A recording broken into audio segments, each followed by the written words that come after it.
Greetings and welcome to another edition of the Pedalshift Project. The Pedalshift Project is a series of conversations, thoughts, and experiments around the bike touring lifestyle, from tips and tricks to ideas on how to ride your ride. Let's shrink the world by bike. Show notes and more are available at pedalshift.net/096, and you can email me at the show, pedalshift@pedalshift.net. You can call the voicemail hotline, 202-930-1109, and check Pedalshift out on all the socials as well. Big hello to everybody as we usher out the month of October here in 2017. Welcome to episode 96 of the Pedalshift Project.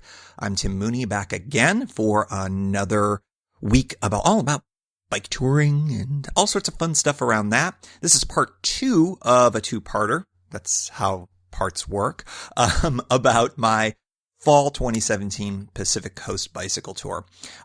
Last week, if you did not get a chance to listen to Pedalshift 095, Pedalshift 95, go check that out. That was a great interview with Daniel Moore, who was a guy who I sort of randomly met at the very first campsite in Newport, or just outside of Newport, really. And we ended up camping at every single campsite for the duration of my tour. As I sit here recording, he is, to the best of my knowledge, still working his way down the Pacific coast, and he's eventually got some other wonderful, cool things in store for him when it comes to the rest of his bicycle tour. So hopefully we'll hear from him again in the future and get a chance to hear more about that. But if not, we got some good stuff out of him for the portion of my ride. And he was a really fun guy to be riding along with. So go check out episode 95. I've gotten some good feedback about Daniel's interview. So thanks for all of that. I want to be reminding you, that is an actual English sentence. I would like to remind you, there we go, about the march towards Pedalshift number 100. That is the centennial edition of the show. We're going to be doing a meetup, a live in-person IRL in real life meetup in Portland, Oregon, the land of sunshine and bunnies. That will be on December 1st. Probably, I think I've got it down at 7 p.m. Time TBA. I'll get back to you as we get closer on that, but definitely in the evening at the corner of Southeast Division and 12th, the Beer Mongers. And I've got a Facebook event up. If you're a Facebook person and want to RSVP, no need to. Bellstar is running away from me right now, as you can hear. Apparently she's not coming, but there'll be a lot of fun. We got Sprocket Podcast folks. I've got invites out to a few other people as well. Kat Caparello, friend of the show and former interviewee here from Girl Eats Bike, amongst other things. So that's going to be a lot of fun. Just a chance to hang out and celebrate all of that. We'll be recording the 100th edition that weekend, and then we'll have that up the following Thursday if you're not able to join. But I'm going to spend the rest of this show in the journal and talking more in depth than I did in the interview with Daniel about how the entire trip went. And, you know, I'm sure you could tell from that chat that it was a lot of fun, and there was so much good about it. It's one of those things that I'm glad I've got the podcast in a lot of ways, because I always forget, I think, when I'm in the midst of any bike tour, how good things are or what happened. It's a really interesting thing. You may have heard last episode me talking about bike touring brain. It's really a thing. I find that the days sort of all merge together, that time does different things when you're on bike tour. I'm sitting here, it's October 25th, Wednesday night as I record this, and it feels like October just vanished. And, you know, I was on the road for 2 weeks, and it was, you know, away for more than 2 weeks from DC, but it really felt like that sped up, yet obviously so many things happened during this time. So it's just a really interesting thing what time does on a bicycle tour, and I'm curious if anybody else has ever felt that. I certainly do, especially on these longer ones. I think on the shorter ones, the ones that I tend to do more often because that's the time I've got, you know, it feels like, okay, I'm away for a weekend and then I'm back. But for a ride like this, it is just a very strange, not disconcerting, but very unusual feeling that one has with time as part of it. And of course, you know, it ends up being all for the good. I've talked about discovering things at the speed of a bike being so much more rich and wonderful. And the same is true on this tour, on this route. everything about it. So anyways, let's get cracking. Let's jump right into it. A reminder, go back to pedalshift.net/095 for more with Daniel and kind of the tag team discussion on how things went. I wanted to start off by going through what I did as the ultimate ride when all was said and done. I did make a couple of changes on the fly. Flew into Portland, spent the night there, did some gear check. I actually did have to get the Goblin looked at. I brought it to a different bike shop than what I'm used to, but it was a very good one. And they did a nice job on it. The drivetrain just needed a little bit of TLC. I also was putting on a front rack that attaches to the brake stays.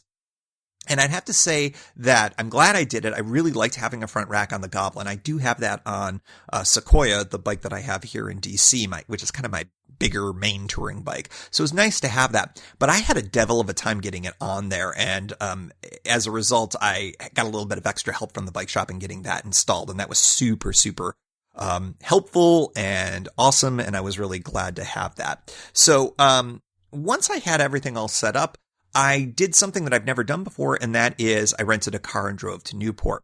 I've talked about this on a couple of shows ago, so if this is all repeated, this is just more sort of, I don't know, reinforcing what actually happened compared to what I planned. So the car rental went pretty well. I picked it up at the airport, and I got it for exactly 24 hours, and that turned out to be really good. I had part of my new life, as we've talked about on the pod, is that I'm doing website design and I'm doing business consulting and things like that.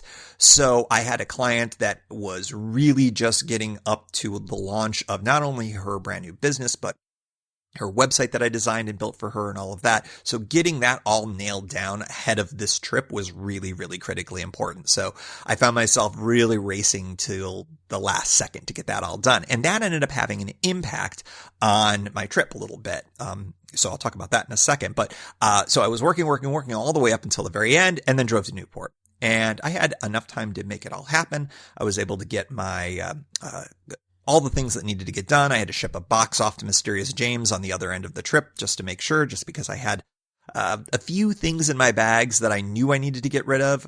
Little did I know that there were a ton more things in those bags that I wouldn't have brought with me if I had had time to actually prepare a little bit better. I ended up carrying an extra steel water bottle that I didn't need and a few other things. A couple of things that I would have sent ahead that I'm glad I didn't, though, and we'll get to that in a few minutes as well.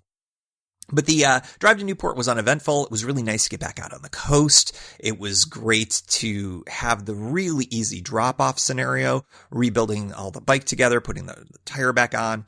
One piece of information that I don't know if I've ever really shared. It's possible I have, so forgive me if this is a repeat. But when it comes to, if all you have is your bike, and it's just one bicycle, virtually any rental car will be enough size-wise for you. I read a lot in Crazy Guy in a Bike journals and things like that, where everybody's like, well, I got the van, I got this SUV to be able to get this bike in. And you really don't need to. So long as the back seats of even a compact car fold down. If you take off the front wheel on just about any standard touring bike, even ones that are a little bit long, you should be able to get that bike fully in there, no problem, with plenty of room for all your gear. Now, if you've got multiple people, if you've got a different type of bike, this won't work and you may have to get a larger vehicle. But the nice thing about that, especially when you're pricing things out for one-way car rentals, is you don't have to be super picky about it. When I picked up the car, the guy was like, oh, we can pick out whatever car you want. I was like, dude, doesn't matter as long as the seats go down. And that was really good. It was nice and efficient, and I got out of there. I don't even remember what type of car it was, but it was like, a sedan with a trunk, and actually more hatchbacky kind of a thing, but it worked just fine. Dropped off the car in Newport, and it was about a mile and a half, like I said in the last episode of the pod, to get to South Beach State Park. which is, I would say, my personal recommendation of the 2 state parks if you're going to be camping in and around Newport. I just like the vibe there a little bit better. They're starting to build out the amenities a little bit more, so it's similar to Beverly Beach. There's actually lockers with charging stations in them now, which is really fantastic. I'm hoping I've got kind of a friend of a friend connection with some folks in the Oregon State Parks who were responsible for some of the stuff that's happening with the bicycle touring and all of the great infrastructure changes. I'm really hoping to chat with somebody and talk about more about what's happened and what's planning to be happening, because I think there's some exciting stuff going on in terms of bicycle touring the Pacific Coast, but specifically the Oregon coast. Okay, so I get to Newport, I get to South Beach State Park, I pitch my tents, I get everything in there, I ride off to Rogue's Brewers on the Bay, I have a great dinner, couple of beers, a couple more beers. It just felt good to finally be able to say, it's starting. I can start now. After just rush, finally I could get the tour starting. And that felt really, really good to me in that moment. I went back to the campsite. The one thing that I learned very quickly about this, and I knew it was happening, is the sun set much earlier than I'm used to. I usually am touring more in the summer, and it's much earlier sunset times. Sun was usually down by about 7 o'clock, sometimes a little bit earlier, just kind of depending on where I was and what the cloud conditions were like. I guess the sun always set at the same time, but light conditions in twilight. But I found myself jumping into the tents. One of the many people that I met in all of the campgrounds referred to it as biker midnight at about 8 o'clock. And I think that was about right. I don't think that I was out of the tent any later than maybe 9 o'clock at any given night. And that was only because we had a campfire a couple of nights.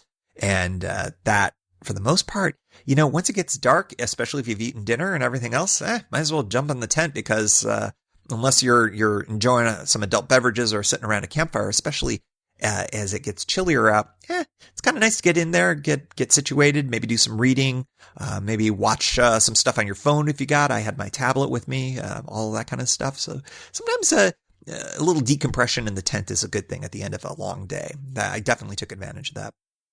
So the next day went to Honeyman State Park, and Honeyman's an interesting place.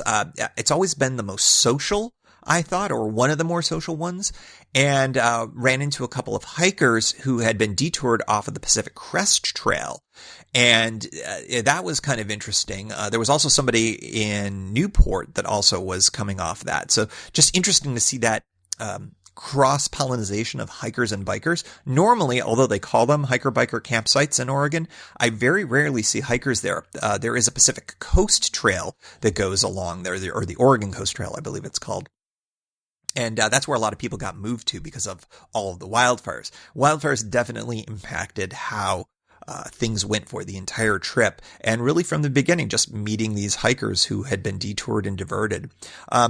So Honeyman was really nice. The one really nice thing about Honeyman was, this was one of my goals. I talked about this before the trip, and that was I wanted to be able to experience the things in these campsites a little bit more. And Honeyman was the place where I jumped out and I went with Daniel, and we climbed and climbed and climbed and climbed and climbed. I cannot tell you how much climbing there was. It was crazy. The sand dunes. This is near Florence in the Oregon Dunes National Recreational Area. It is just spectacular, and it was a lot of work, but it was really nice. I think I did a video from up there. I'm hoping to get, by the way, a lot of these videos that I did on Facebook Live. For those of you who missed them, who didn't come up in your algorithm, if you're even a follower on Facebook, which you should do, by the way, follow at Pedalshift.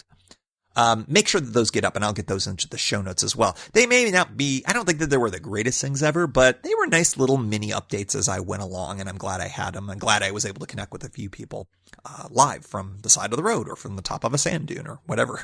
So that was pretty cool. Next night was at Sunset Bay. Sunset Bay is normally a really good campsite, but here they had actually moved the hiker-biker from its normally pretty nice spot to, frankly, a crappy spot. And it was because they are doing there what they're doing in so many others. They're building charging stations. They're completely renovating the whole thing. Since this is the end of the season, I think they're getting a little bit of an early start there to try to get it done before the rains really get kicking in, which they kind of have by now. So I'm really grateful that that's going to be a better hiker-biker next time. This trip, not so much. My tent was on concrete, literally. It was on concrete. It was not nice, but the rangers there were great, and I'm really looking forward to seeing what's going to be happening in Sunset Bay. Really beautiful, nice beach that's in front of the park there. It was great. One thing about Sunset Bay, and I talked about this, of course, last episode, is the next morning we were bicycling through a marathon, and there weren't a lot of runners. Now, I don't know if it was because of the timing. I was either later or earlier than most of them, but I would say there were maybe 20 to 30 people that I ran into. And it was, Daniel I know spoke and said that he kind of liked it being on the Seven Devils with them. For me, I love the Seven Devils, and I love the solitary nature of it, and seeing all that stuff spray painted on the asphalt and just experiencing that solo. Having all the folks there and having to kind of like move in and out of the way and not knowing what the rules were with the oncoming traffic and the traffic passing you and all of that wasn't really well communicated. It worked out fine. I enjoyed the heck out of the Devils like I always do, but it wasn't quite as, special in that solitary nature. The nice thing though was kind of the flip of that. It was kind of nice to just sort of root on the runners and to get some folks talking to me up there. So, it gave and it taketh away, giveth and it taketh away. But it was fun. The Devils are always a highlight. So, that was, between, Sunset Bay and Humbug Mountain. Now I'll tell you what, Humbug Mountain for me, this is the last or second to last campsite in Oregon if you're doing the Pacific Coast. And Humbug for me is often kind of a lonely spot. In the past, I haven't been able to get a cell phone signal there, and I'm usually deep into a ride at that point. It's hard to get in touch with home, and sometimes it can be a bit of a lonely spot. Well, on this trip, it was quite the opposite. Number one, I could get a cell phone signal, which was kind of nice. And number two, I ran into some really interesting people there on this particular night that I thought that I would be seeing down the road, but never ended up seeing again. There was a guy from Japan who I actually spoke a little Japanese to, and I think I freaked him out a little bit because way back in the day when I was in high school, I lived in Tokyo for a couple of years. And so I know just enough Japanese to basically say, "Hey, do you speak Japanese?" And I think that he almost gave me a hug because I think he was ready to talk Japanese with somebody for the first time in a while. But I unfortunately had to say, no, that's about all that I remember, dude. Sorry. But he was a really nice guy, and he was doing the whole coast and helped him out, broke his 20 because it was cash only at that particular site. A couple guys from the UK, who were doing a really lengthy ride. They had started, Vancouver they had started in. They were taking kind of the casual route, which I think was really cool. I mean, they were doing like 30-mile days, short days, a lot of warm showers, a lot of just soaking in the States and soaking in the Pacific Coast. I thought that was really cool. They seemed really great. And never saw them again. And I think part of that was because the next day, ended up doing some larger chunks of miles, for a variety of reasons that I'll talk about in a little bit. But when all's said and done, sometimes you meet some nice people, but because of whatever schedule you're on or they're on, it's two bullets hitting each other tip to tip. It's complete happenstance, and you may never see them again. But it was nice to have that connection, and that's what I like about bicycle touring, getting that opportunity. So Humbug ended up being really nice. Had a great picture of the tent with the backdrop of the mountain in the background. It was really cool. So I want you to check that out over in the show notes, pedalshift.net/096, or hopefully you were paying attention to the socials. That's all there too. Next day was a long mile day. Typically this is a day that I recommend doing a little extra mileage. Some different routes recommend going only to Brookings, to Harris Beach, I believe is the name of it, State Park. Now, unfortunately, the hiker-biker there was closed because I guess there were some electrical renovations that they were doing there. This did not sound like it was an upgrade like it was happening at Sunset Bay. So I don't know what's going on there, but it was, the hiker-biker was closed. It was not clear to me whether or not the rest of the park was open for camping. But I know a lot of people were heading there for the next night. Typically speaking, I tend to skip through there. I'll stop in Brookings, grab dinner, grab stuff, and then I'll keep riding because it's about 20 more miles to Crescent City. Stayed at a nice KOA. I do have to say it really is nice. They set you back in this redwood grove. It's really nice. The 20 miles there are pretty flat and pretty fast. You know, the downside is that it costs a little bit more. I've since learned from Mysterious James that there may be a better camping alternative within a mile or two of there. That is some kind of a state park that I'm going to have to investigate because I would like to look into other alternatives to that KOA. As nice as it was, it's just more money than is necessary to spend, it sounds like. But the extra mileage there, I think, is really important because what it does is it sets you up for the next day for success. Because the next day, if you add 20 extra miles as a preview before the South Crescent City Hills, you know, it's doable. I've done it. Lots of people do it. But it's really nice to only have to bike a couple of miles, get warmed up, and then tackle those hills in the morning rather than do them, you know, a little bit later in the morning. It's just a lot easier and a lot better. So I've kind of developed my version of the route to include that extra mileage between Humbug and Crescent City. There's other alternatives as well. You get to do hotels, probably find a warm showers person potentially there. That's a possibility. Next night, and of course we talked about this on last episode, we were in Elk Prairie, and I think this might have been one of my favorite nights of the entire trip. I'll talk more about it in the highlights section, but of course that was Canadian Thanksgiving Day, and so we ended up having that. The elk were in the camp. We talked about it more on the last episode, but man, Elk Prairie was just fantastic. Just a really, really fun, nice, great type of experience. The other thing that was great about the ride that day, as challenging as it is, and I'll tell you what, those South Crescent City Hills, there was a lot of stoppage for construction, which was the theme of the ride. So I think that ended up making that day's ride a little more challenging. But when all was said and done, that last stupid steep hill, it gets you up and over, and then you just glide into Elk Prairie through all those redwood groves. It's a really magical day of riding. It's a highlight. It's challenging, but it is freaking great. The other thing that I love about that day of riding is, and I've got a picture of me with these wonderful golden bears as you cross the Klamath River just outside of Klamath, California. There are 4 bears that are literally gold colored, shiny gold colored on each of the 4 corners of that bridge. And I always find that to be, I don't know why, but just a nice, fun little detail. And so this time I actually promised what I would do is stop and smell the roses a little bit more. And I stopped and got a picture with one of the golden bears and actually put a little helmet on him at one point. I think that might actually even be the show notes image for this particular pod. So go check that out. That was a lot of fun. That one of my more favorite days of riding, even though it was kind of challenging. Next day was the ride to Fortuna and the Riverwalk RV Park. That's another long day after a short day. So we went long day, short day, long day.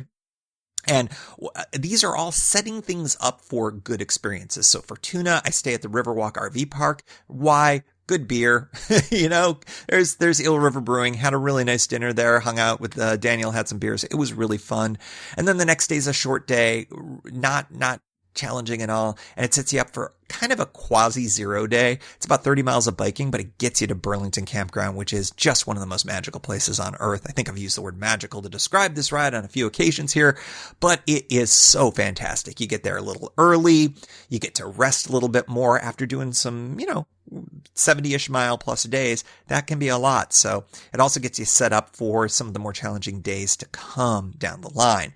Burlington, I just can't say enough good things about that campground. I've stayed there both as a bicyclist and in an RV when we did the Tranquility Tour, Kimberly and I, a few years back. So it's just a really special place. I love going to the visitor center there. You learn a lot about, there was a flood in, I think, 1964, newspaper clippings from all of that.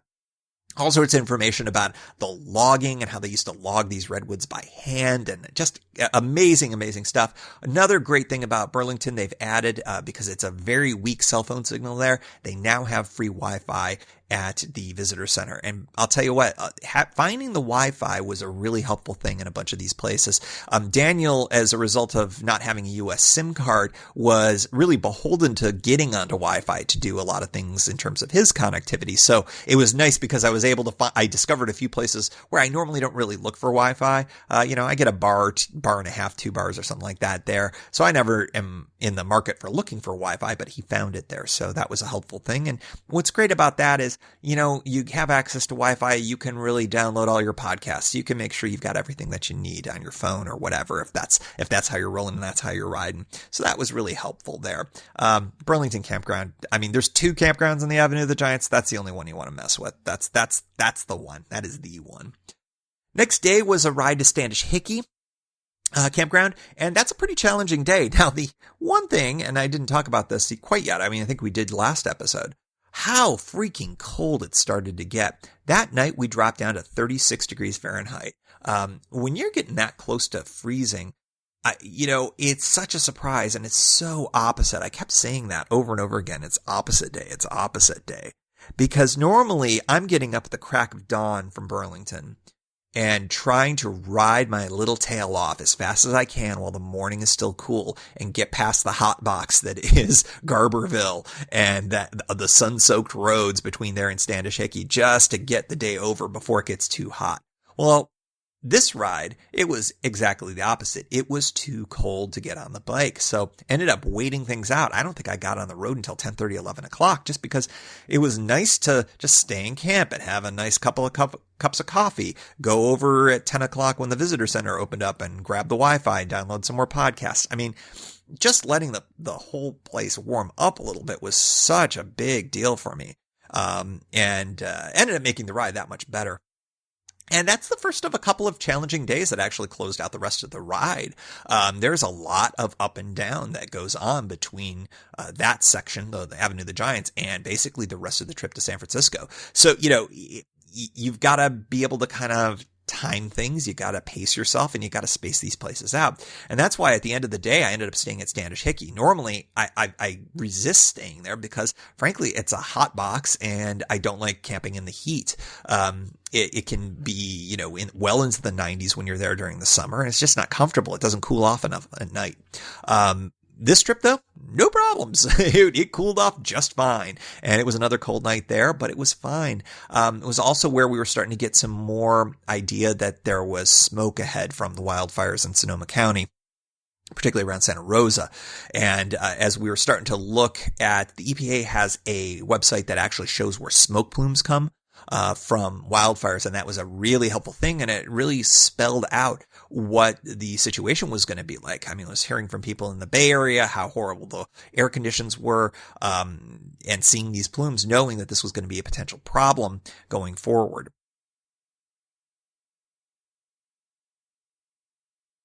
But when all was said and done, having the night at Standish Hickey was the way to go. It left things fresh for the next day, which of course is the climb up the 2 hills and then getting to McCarricher. It's a short day mileage-wise, but I'll tell you what, it's a lot of up and downs. The 2 big hills, you know what? They're not that bad.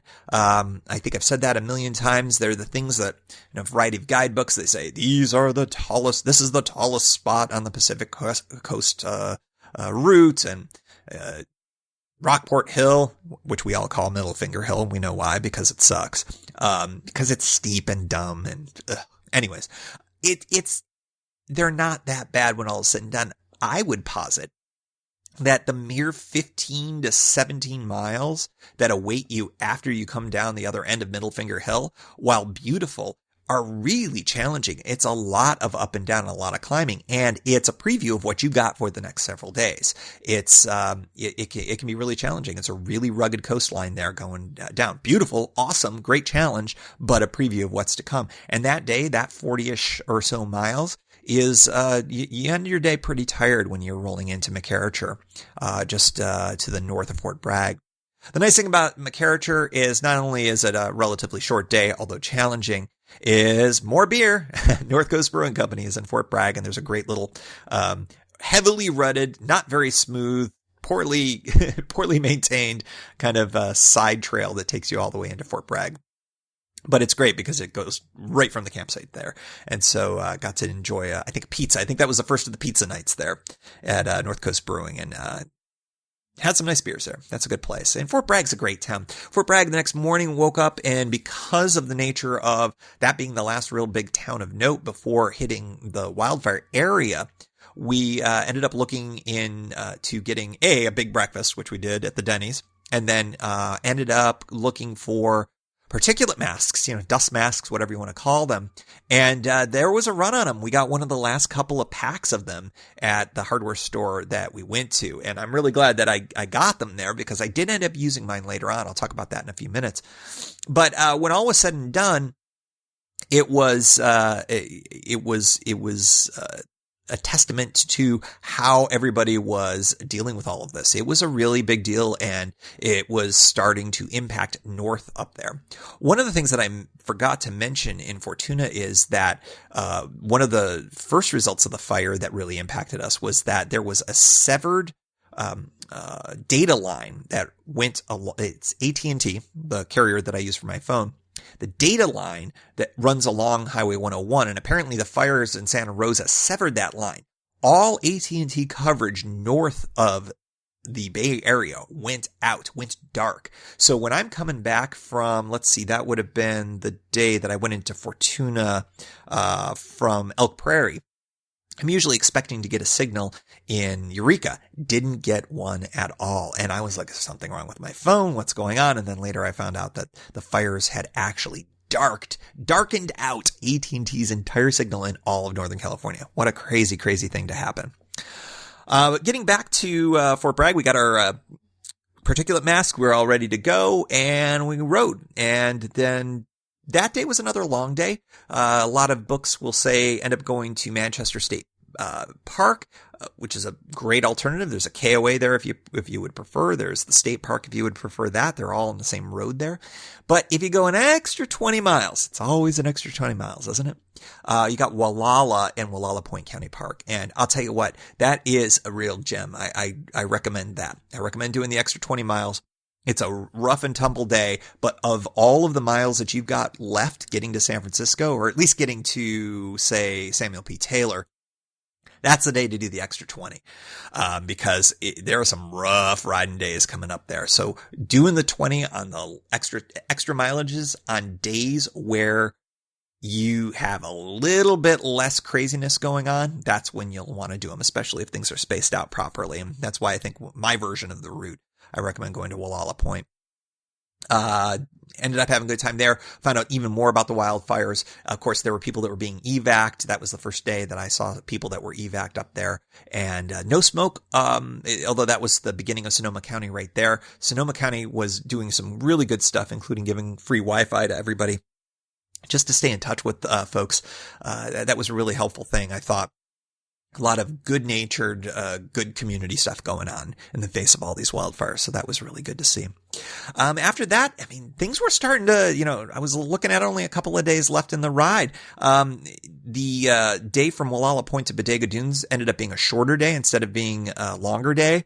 And I just think that's the way to go, because the 40 miles between Wallala Point and Bodega Dunes, man, there are some serious crazy up and downs, and it's really rugged. Some of the steepest climbs of the entire coast are in there, including there's one point outside of Elk, California. I'm telling you, I have ridden that several times, and every time I keep saying, this is the year that I shall be on my bike the entire time. I shall not hop off.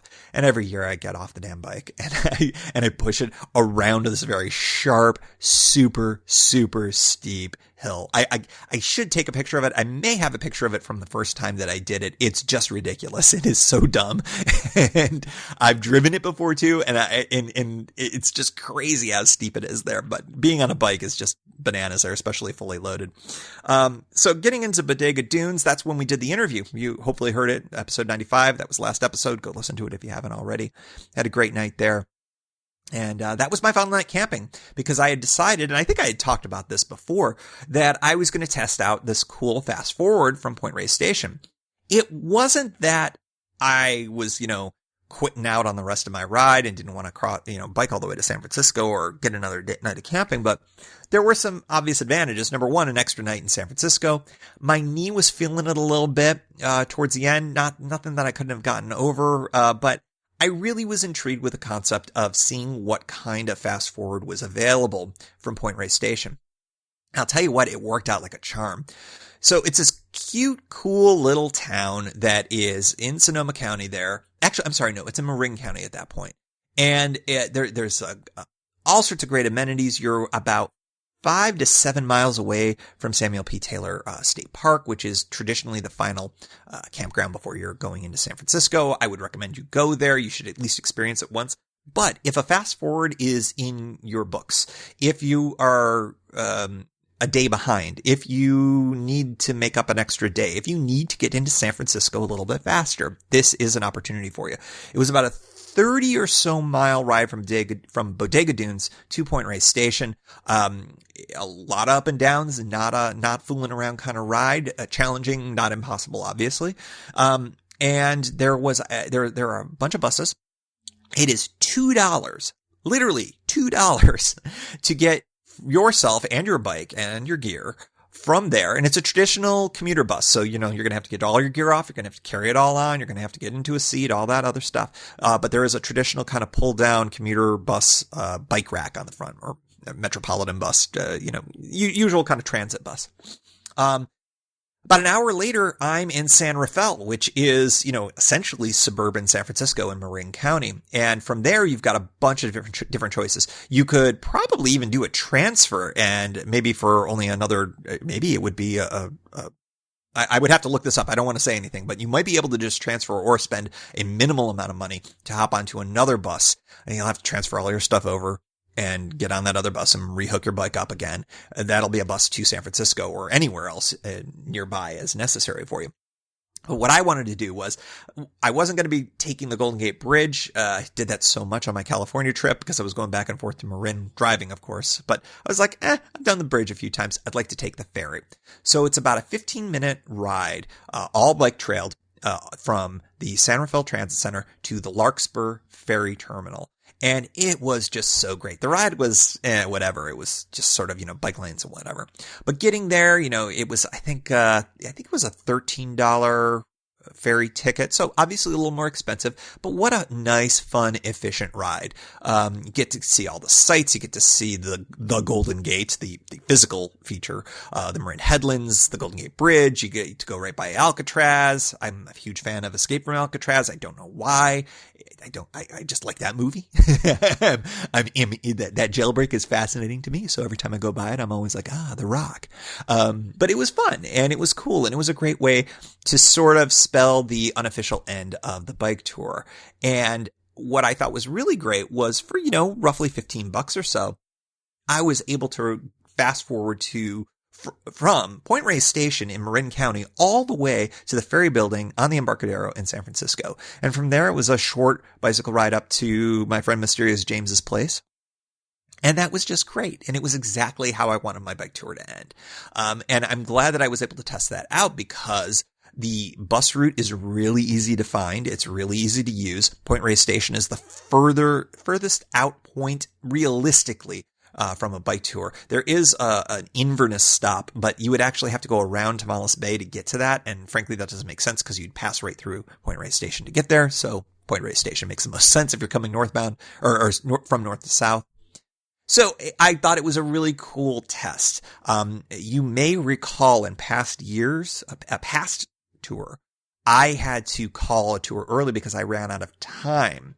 And this was before I really got into the notion of fast forwards as a way of making things happen in a bicycle touring context. Now, I don't know if that would have allowed me to continue the tour. I think in retrospect, it might have, had I known about this bus route plus the ferry. That might have been enough to get me and my bike to San Francisco in time. So in a sense, it was a missed opportunity. But now that I had that experience, I'm more motivated to find fast forwards when they're available. And I like sharing them with you because you never know what's going to happen. You may have a flight and it is set and you don't want to change fee and you've got to get back to work or back to your family. Like I had to get back to DC because my girlfriend had to be out the next day after I flew back, and I had to look after the dogs. There was a hard stop in terms of me getting back. But any of those situations where you need to get yourself, your bike, your gear forward a day, 2 days more, these are the types of things that can help you. That's why I think fast forwards can be really important tools in your bike touring gear, because there's nothing worse than having to call a tour early when maybe you don't have to. So anyways, the fast forward was really great, and I'm really glad I was able to share that for you. I'll have in the show notes the bus. It was called the Stage. I believe it was number 68, and it's Marin County's bus, and also of course the ferry as well. I'll have links in the show notes to that. Highlights. So that was the tour. It was pretty good. I really enjoyed it. But let me tell you about the highlights. Number one, meeting Daniel. You all got to meet him last week. I mean, he is exactly what he seemed like on the pod. He was a really cool guy, and it was always fun to see bike touring through his eyes because he was brand new to it. But he had all this great experience. He was a skier. He's done all sorts of cool outdoorsy stuff. So it was really fun to talk to him too. Elk Prairie Thanksgiving. The elk that came, I'd never been that close to Roosevelt elk before. Normally those elk are off in the distance a little bit, and having them literally in the campground was a real treat. I really enjoyed that. Seven Devils, as always good, even though, as I mentioned before, the Seven Devils with a marathon in the middle of it isn't as fun. I still loved it. It was still great. Dry weather was so good. Very little rain, talked about on the last pod. That can be really helpful. And this route, during the months of, let's say late April through, let's say mid-May through mid-October, you're unlikely to get rain during that time. It is possible. I have been rained on many times, almost every tour, but I don't think I've ever had a tour of the Pacific Coast, particularly including so much of Oregon, where I didn't get a drop of rain on me during the ride. That was fantastic and really charmed. It was really great. The familiarity of the ride is a real highlight for me. I mean, when you pass by places that you remember because of a past bike tour, it's a real sense memory. And I find that there is nothing more fun and welcoming than that familiarity. It's like an old friend, this ride. Same type of experience that I have on the C&O, I find, but I think at a bigger scale, a grander scale. Humbug Mountain I really liked this time. I talked about that. I think it's a good campground, and it seems like it's I had good experience this time. And whereas before I feel like I've always had a depressing experience, I had a really positive experience this time. So it's nice to be able to replace negative emotions with positive emotions. So that's really nice to have. And then of course my bears outside of Klamath on that bridge. And I've got a picture in the show notes with one of them at least. So those were highlights. Little things, big things, they're all there. Low lights. It was colder than expected. Not a problem. One of the things that I did not have an opportunity to send back was a second black wool sweater. And I'll tell you what, I used it. I used both of them. I layered up, and it was necessary on at least one of those nights where I had that. Another low light, I would say I had some of that knee pain towards the end. Frankly, the reason for that was my saddle, I think, had dipped just maybe a millimeter or two, and I was a little skittish about loosening it because it seemed like it was in there really, really, really tightly. And when I say tightly, that the hex bolt had been tightened a little bit too much, and I was worried about stripping that hex bolt because I knew that I had to get that bike in a box later on. So I was like, you know what? It's not that bad. I can ride on this. I'm just going to deal with it. And for the final 2 days, I had a little bit of knee pain, left knee. I think if I had raised the seat just a millimeter, it would have been just fine. Spoiler alert, I was able to, it cracked when I loosened it, but I was able to get it loosened without stripping that hex bolt, thankfully. And, I was able to get that seat down and detached. I guess you can say in retrospect, I should have tried it on the road and gotten rid of the knee pain, and then I wouldn't have had it for a low light, but it's there. Never forget that knee pain is something that can be often, not always, but often solved with some saddle adjustments. I needed a 0 day or two, but really I was in the rhythm and wanted to do more riding when all was said and done. I would have loved to have kept going south. That really would have been a lot of fun, I think. The bridge that was taken out earlier in this year that I talked about on the show was back in Big Sur. Apparently the slide is still there. It's closed Highway 1, but some enterprising bike tourists and other folks have used the trail that has been blazed there. That's generally for hikers, have pushed bikes up and over. So I'm anxious to hear if Daniel was able to do that. That was his intention. Would have been nice. Would have been nice to have kept going. But you know what? I did that ride a couple of years ago. I did that on the Brompton. It was a lot of fun. I've done this full coast or close to it in pieces since I've done the full coast back in 2014. But, it never hurts to do it again, and there's always that once you get in the rhythm to keep going. You hear that a lot from tourists, I think.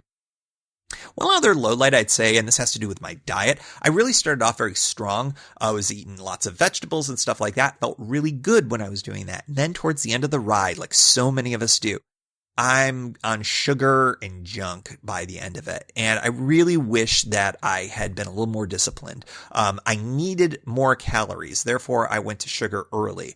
And for me, I feel better when I'm not eating it. Since then, I haven't had a bit of sugar since the ride, since I got into San Francisco. In fact, I haven't had any. So, I feel better. My body behaves better. And I feel like that. I think I would have had a better overall time when all was said and done if I had watched my diet a little bit better. I think that's something I'm going to be working on in subsequent tours, doing a better job of knowing what foods I want to carry to be able to handle these high caloric demand days, higher fat type stuff, more nuts, less sugar, more good food. That's the kind of thing that I'd like to do. Those are the lowlights. Takeaways, just sort of wrapping things up here. I would say there's always things that I take away. I learned something on every single tour. I've said that over and over again. But on this tour, absolutely more than any other, fewer changes of clothes. I always bring more clothes than necessary. I find that I tend to wear the same clothes day after day, probably to the chagrin of people around me, but I don't need to change my shirt. Now, that is not true for everyone, but for me, I think that's the case. I'd rather have a nice diversity of clothing with me. Rain gear, warm gear, things like that, especially when you have the variability of temperatures that I had. But I didn't need the multiple shirts. I would have been just fine washing and drying the quick dry stuff that I had. I think that's something I'm going to be taking away for the next time. It gives me more space, more empty space in my bags. It just gives me greater flexibility when I'm doing grocery shopping or whatever. I would often not get a bag of salad, for instance, when I had an opportunity because it'd be like, I don't really have room for it and I don't want to strap it to the outside, yada, yada, yada. Batteries over dyno hubs cemented. I'll tell you what, I brought 3 batteries on this trip and, had a few opportunities to charge those up at campsites along the way. That's all I needed. The dyno hub, I've got it on the big bike. I don't think I'm going to get another one unless I end up doing some expedition touring or some bike packing or stuff like that where I'm going to be gone multiple days and not having access to juice to recharge. The batteries are light. They carried a bunch of charges. It's all I needed. It was really good. So batteries over dyno hub cemented. Solar could be a potential. I go back and forth on that. Some people love it. Some people hate it. I think it depends on where you're at. Extra low gearing. It just makes touring so much better. Another big takeaway. I mean, it's more reinforcement. The Goblin is a really low geared bike. It's terrible in the flats if you want to get speed. It's terrible down hills if you're trying to pedal into them.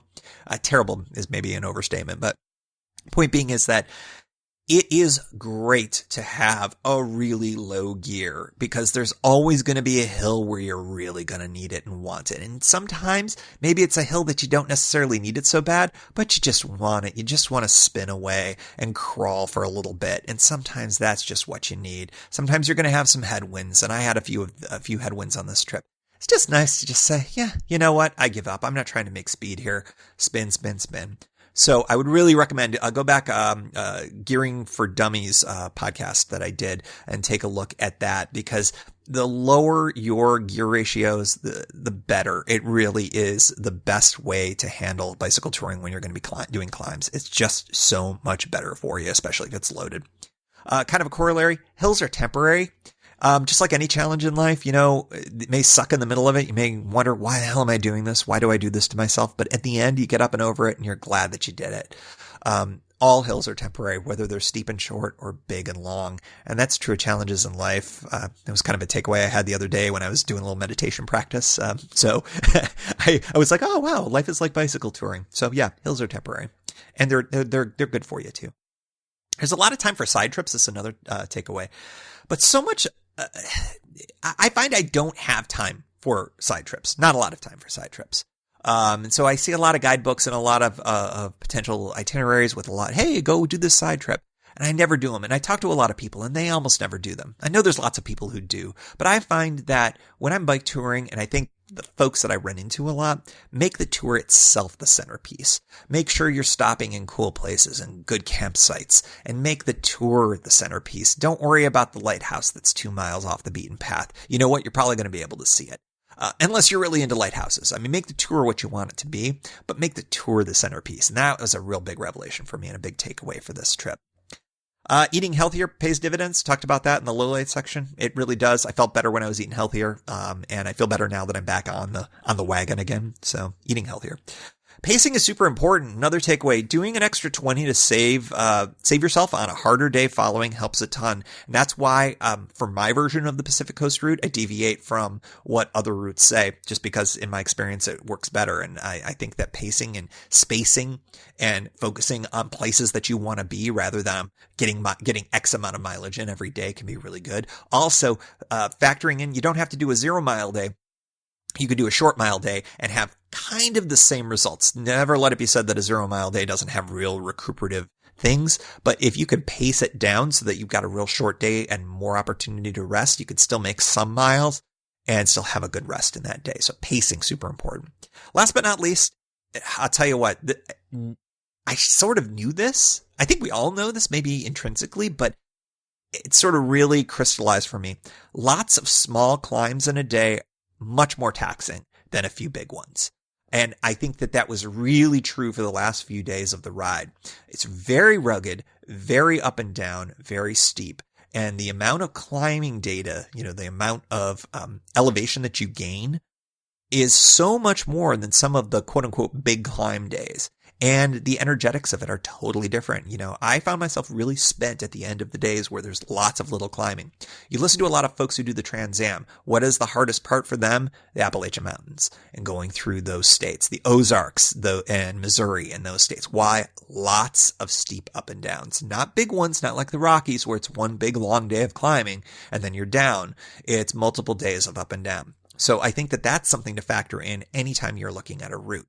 Big, tall, massive mountain passes, they may look intriguing and intimidating is probably the better word for it when you look at a topo map or at a topo guideline.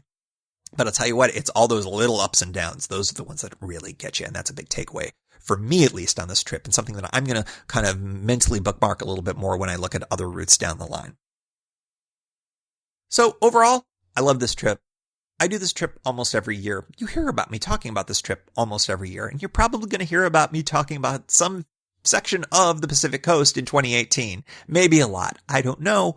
I'm certainly not going to say I'm not going to do it. That was a double negative, but you understand. The Pacific Coast is an amazing, amazing route, and it is worth doing.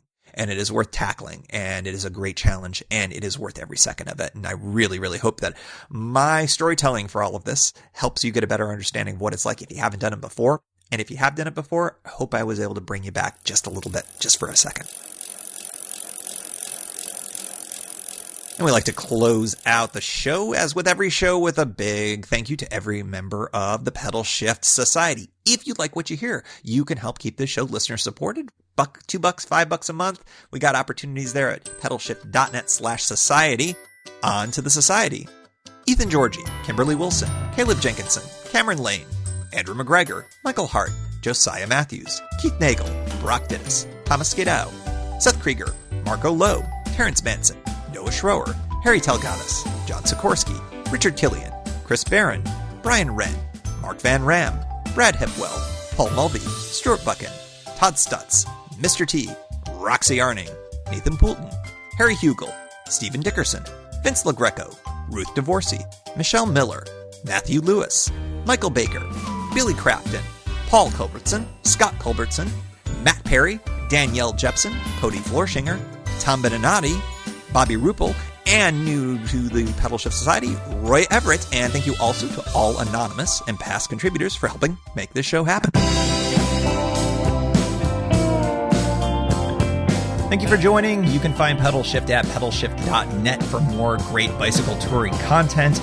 You can hear the Pedalshift project through Apple Podcasts or your favorite podcast app. Opening music courtesy of Jason Kent off his self-titled album. The track is called America. Check out his band Sunfield's latest release, Mono Mono, wherever cool music is available.